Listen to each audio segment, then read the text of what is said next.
नमः सिद्धेभ्यः।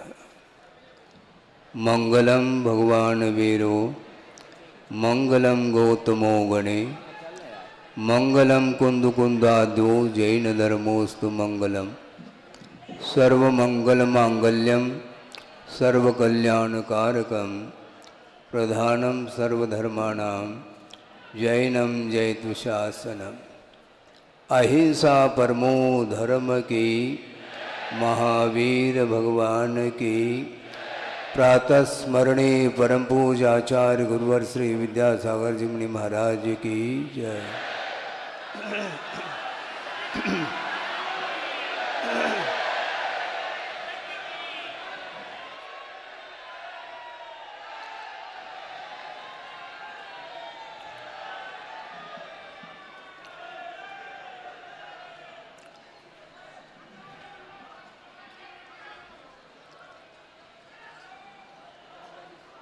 आगम में हमें एक कारिका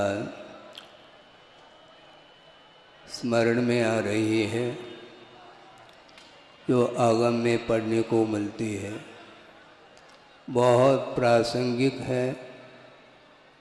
अत्यंत प्रासंगिक होने के कारण उसको यहाँ पर प्रस्तुत करना बहुत उपयुक्त समझता। वह कारिका है सतां विज्ञात तत्वानां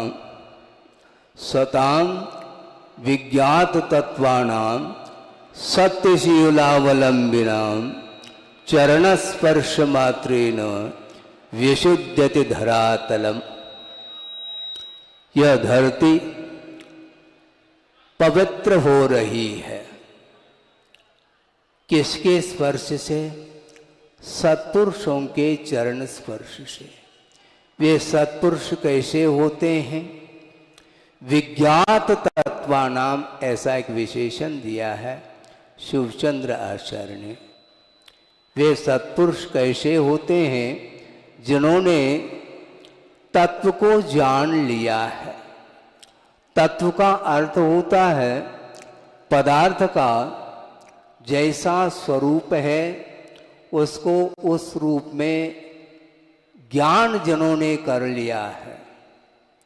सत्यशीलावलंबिना, पदार्थ को मात्र जानना पर्याप्त नहीं, किंतु जिन्होंने सत्य और शील का अवलंबन लिया है, ऐसे सत्पुरुषों के चरण स्पर्श से विशुद्धति धरातलम। ऐसा यह धरातल पवित्रता का अनुभव कर रही है।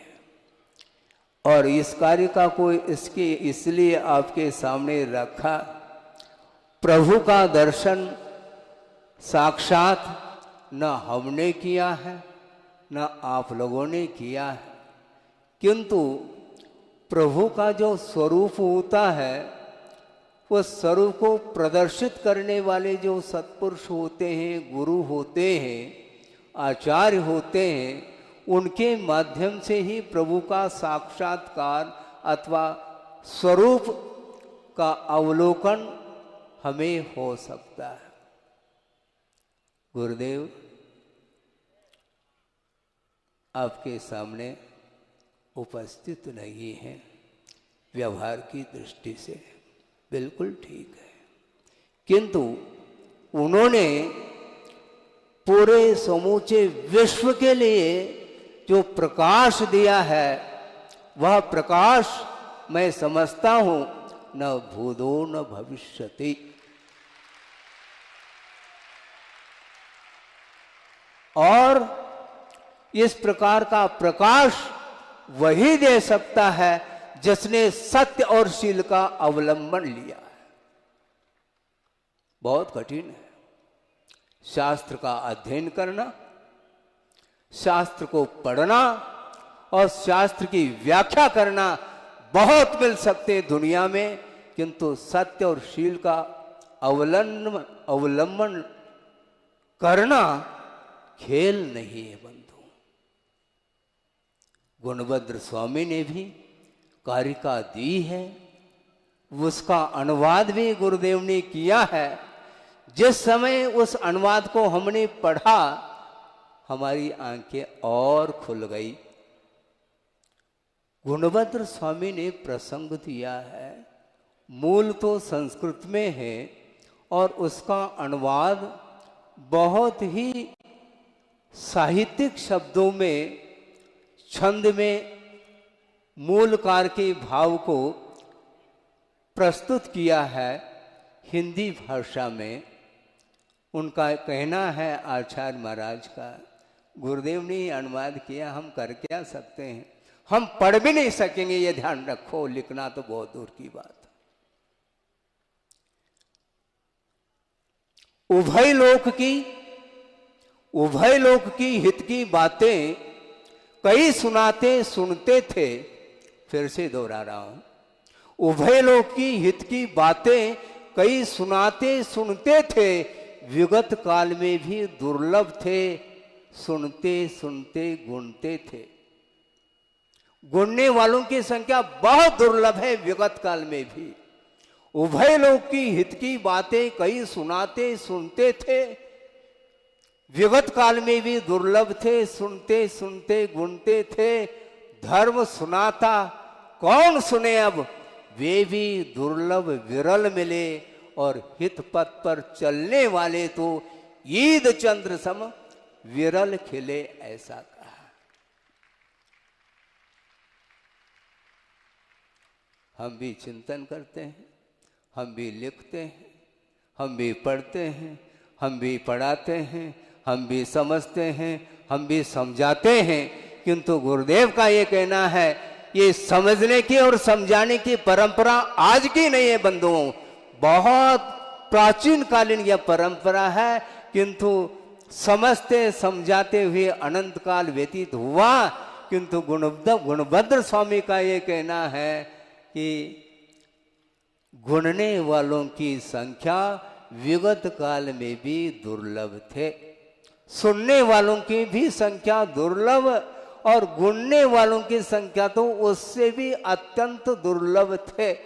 क्योंकि प्रैक्टिकल पेपर जो होता है और बहुत ही डिफिकल्ट होता है, वो थियोरेटिकल अलग है, ग्रंथ का आधार लेकर के पढ़ना, कंठस्थ करना, मुखाग्र करना और यथावत उसको उसके व्याख्यान के रूप में विश्व के सामने रखना, ये तो फिर भी सरल है। क्योंकि ज्ञानावरणी का कर्म का क्षोभशम बहुत सरलता से हो सकता है, हालांकि ये भी दुर्लभ है, किंतु इसलिए सुलभ कह रहे हैं कि मिथ्यात्व की भूमिका में भी, प्रथम गुणस्थान में भी कई अंगों का वह ज्ञान रखता है, इसके बावजूद भी सम्यक दर्शन से वो वंचित रहता है। इसलिए ज्ञानावरणी कर्म का क्षोभशम भिन्न है, और दर्शन मुनि का जो क्षोभशम है, जिसके माध्यम से ज्ञान में समीचीनता आती है, जिसको सम्यक दर्शन बोलते हैं, ये अत्यंत दुर्लभता की कोटि में रखा है। इसलिए हम ज़्यादा नहीं कहना चाहते कि सताम विज्ञात तत्वानाम सत्यशीलावलंबिनाम चरण स्पर्श मात्रेन विशुद्धति धरातलम। और पूर्व में निर्यापक श्रमण सुधा सागर जी माध्यम से भी आपको जानकारी मिली है गुरुदेव के विषय में, और पूर्वाचार्यों के विषय में भी काफ़ी आगम के आधार से आपके सामने विषय रखा है, प्रासंगिक रखा है। और पूर्वाचार्यों की श्रृंखला में धीरे धीरे आगे बढ़ते बढ़ते आचार्यों की परंपरा वर्तमान में आचार्य गुरुदेव के सामने आप लोग देख रहे हैं। आचार्य गुरुदेव कौन है? आचार्य विद्यासागर जी महाराज। और ये सारा का सारा चतुर्विध संघ उनका है, ये ध्यान रखो। किसी ने कहा सज्जन ने कि महाराज बहुत सारे उपसंग हुए हैं और उसमें आपका उपसंग तो संख्या की अपेक्षा से बहुत अधिकता को लेकर के है, ऐसा उनका कहना था। हमने सुन लिया है और उत्तर ये दिया है, आपने क्वांटिटी की ओर दृष्टि गई है, ठीक है, अपनी जगह है, किंतु यह उपसंग जिसमें संख्या अन्यों की अपेक्षा से अधिक है, ये आपकी दृष्टि है, किंतु एक बहुत बड़ी भूल आपकी हो गई है। वो ये है कि यह उपसंग है, ये शाखा उपशाखाएं हैं, किंतु ये सारे जितने भी शाखा और उपशाखा हैं वो किसके हैं? वृक्ष के हैं, ये ध्यान रखो। वृक्ष के बिना न शाखा है, न उपशाखा है, न डाली है, न फूल है, न पत्ते हैं, न फल है। ये सारे के सारे उस वृक्ष के आधार को लेकर के ये ध्यान रखे। इसलिए मेरा उपसंग नहीं, मैं स्वयं संगस्त हूं।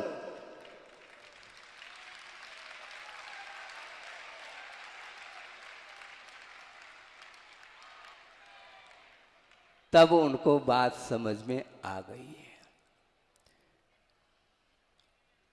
वो सामने जितने भी भक्तगण होते हैं वे भक्ति करते हैं और भक्ति करने की सबको स्वतंत्रता है, बिल्कुल ठीक है। और भक्तगण भगवान की भी भक्ति करते हैं और गुरु की भी भक्ति करते हैं, किंतु ये ध्यान रखो, भक्ति मुक्त कंठ से करो, किंतु जिसकी भक्ति की जा रही है उसको अलर्ट लेना पड़ता है, ये ध्यान रखो। आचार्य महाराज कहते हैं गुरु की भक्ति तो भक्तगण करते हैं, किंतु गुरु की परीक्षा उसमें होती है। महाराज इसमें क्या परीक्षा हो रही है? हाँ बिल्कुल परीक्षा है, क्योंकि मुक्त कंठ से गुरु की प्रशंसा भक्त करता है, किंतु उस प्रशंसा के प्रवाह में आकर के यदि मन में उन शब्दों को लेकर के हर्ष का अनुभव करता है तो वह उसका स्तर, उसका विकास रुक जाता है। इसलिए भक्त की प्रशंसा की ओर कभी भी ध्यान नहीं देना चाहिए। और एक प्रासंगिक प्रसंग आपके सामने रख रहा हूं कि आचार्य महाराज विहार करते हुए संघ के साथ कहां पर पहुंचे हैं? तेंदुखेड़ा, जो कि पाटन के पास है। तेंदुखेड़ा कोनी जी के पास है। और विहार करके छोटे से ग्राम में पहुंच गए। जनता आचार्य महाराज के प्रवचनों को सुनने के लिए लालायित थी और निवेदन किया कि महाराज कम से कम 2 शब्द आपसे हम सुनना चाहते हैं। ठीक बात है, सुनाएंगे। सुनने के लिए आप बैठे तो मुझे तो सुनाना ही है। और गुरुदेव ने प्रसंग बहुत मार्मिक प्रसंग दिया है। वह ये है कि भक्त गणों के भक्ति से भगवान प्रसन्न होते हैं, ऐसा किसी ने कहा था।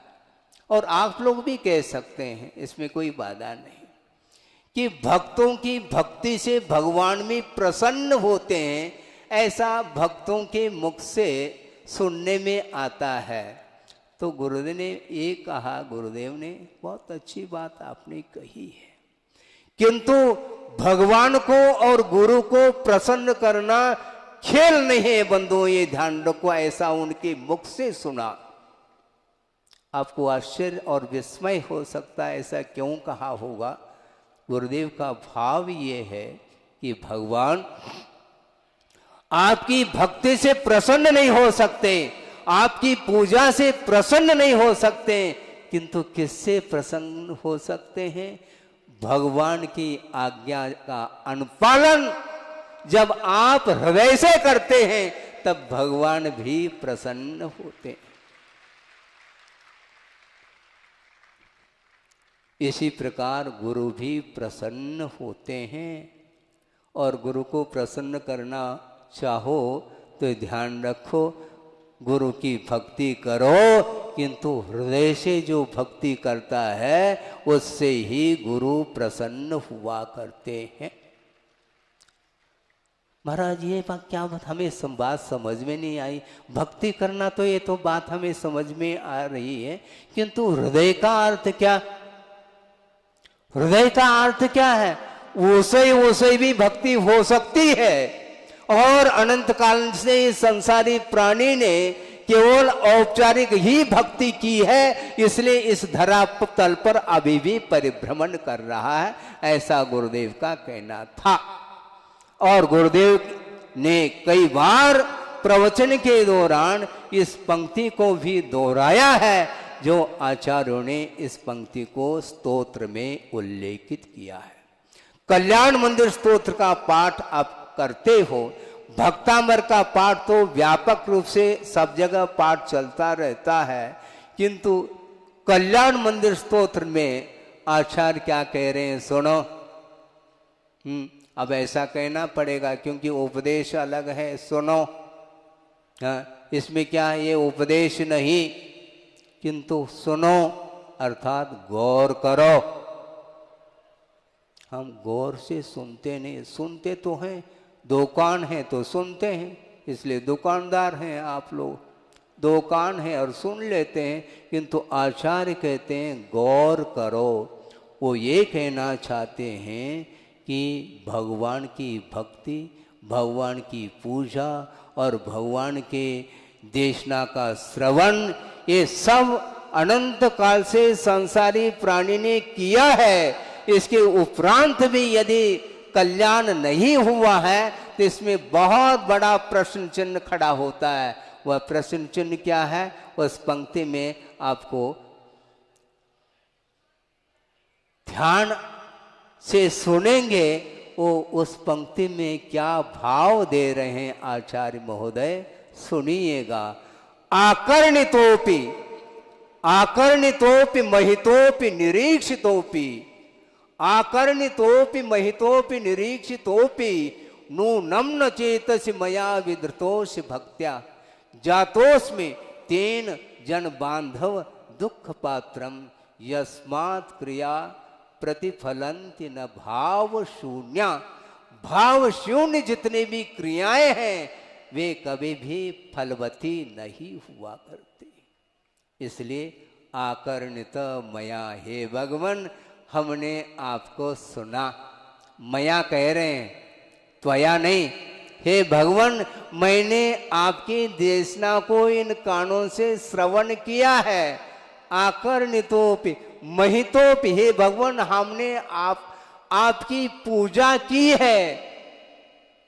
आकर्णितोपि महितोपि निरीक्षितोपि, हे भगवान आपका दर्शन भी हमने किया है, किंतु नूनं न चेतसि मया विधृतोसि भक्त्या, हे भगवान मैंने आपको हृदय में नहीं मिटाया है।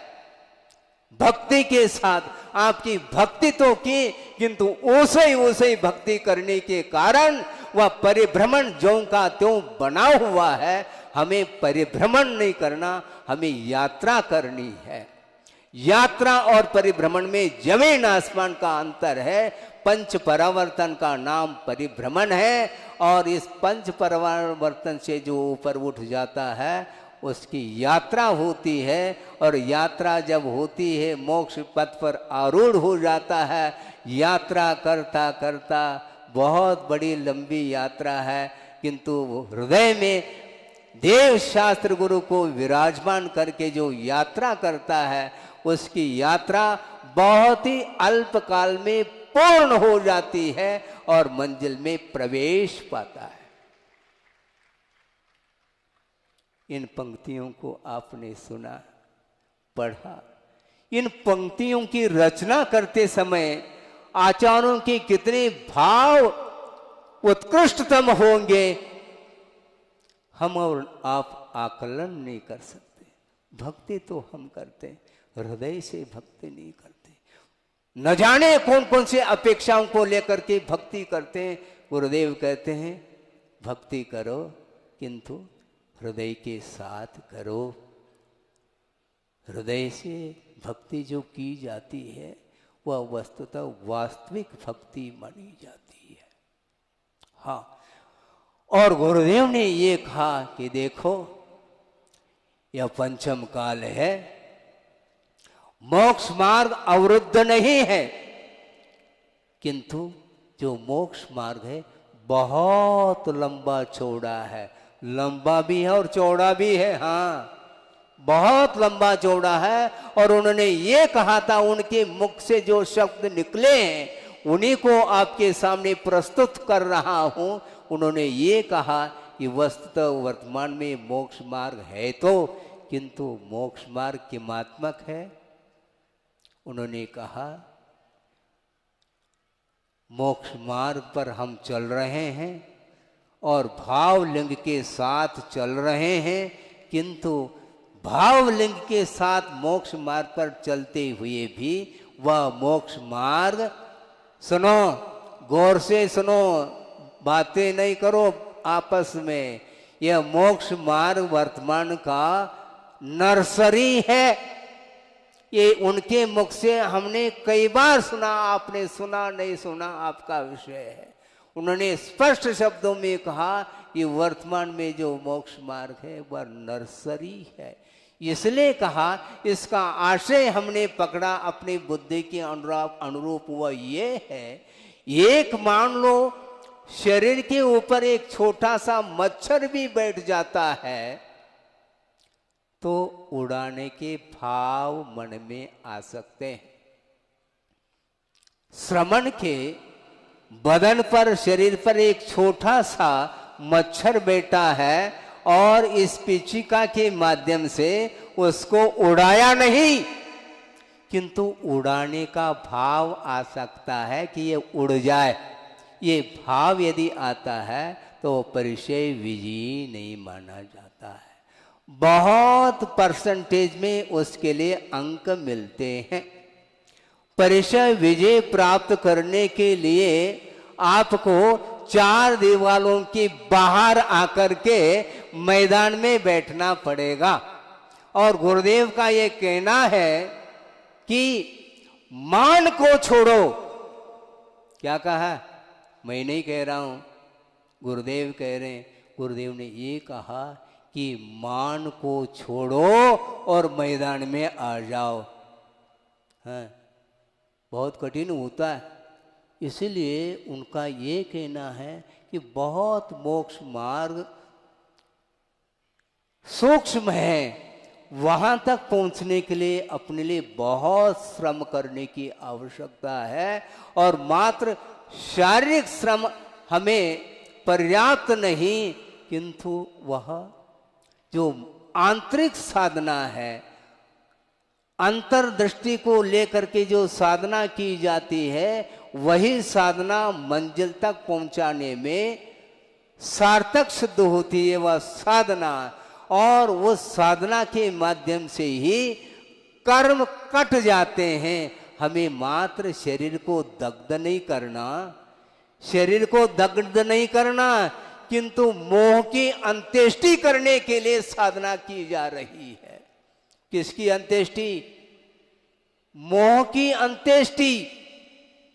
क्योंकि अनंत बार इस संसारी प्राणी ने जन्म और मरण को किया है, अनंत बार शरीर को धारण किया है और वो मरण को भी प्राप्त किया है। बार बार शरीर मिलता है और वह विलीन हो जाता, नष्ट हो जाता है, किंतु शरीर के आधार से और भावों के माध्यम से पर पदार्थों के साथ संबंध रखने से, वो संयोग के माध्यम से जो पाप का अर्जन होता है उसका क्षय जब तक हम हृदय से साधना, अंतरंग साधना नहीं करेंगे, तब तक वह मोहनी कर्म दग्ध नहीं होने वाला है। इस उपदेश को सुनने के लिए ही जो मुख्य अतिथि के रूप में आए थे, उन्होंने इस देशना को, उपदेश को सुन ली है और वो आगे बढ़ रहे हैं। मैं इतना ही कहना चाहता हूँ कि वस्तुतः गुरुदेव की जो दृष्टि है वह पूरे संघ की दृष्टि संघ की दृष्टि, चतुर्विध संघ की दृष्टि निरंतर गुरुदेव की दृष्टि की ओर हो तो निश्चित रूप से वह हमारा जो आत्म कल्याण करने के लिए इस मार्ग को अपनाया है, इस पथ पर आरूढ़ करने का जो साहस किया है और निरंतर इस पथ पर बढ़ने के लिए निरंतर साधना करने के लिए तत्पर हैं हम और आप, किंतु इस साधना की सार्थकता वस्तुतः हृदयंगम करने से ही संभव है।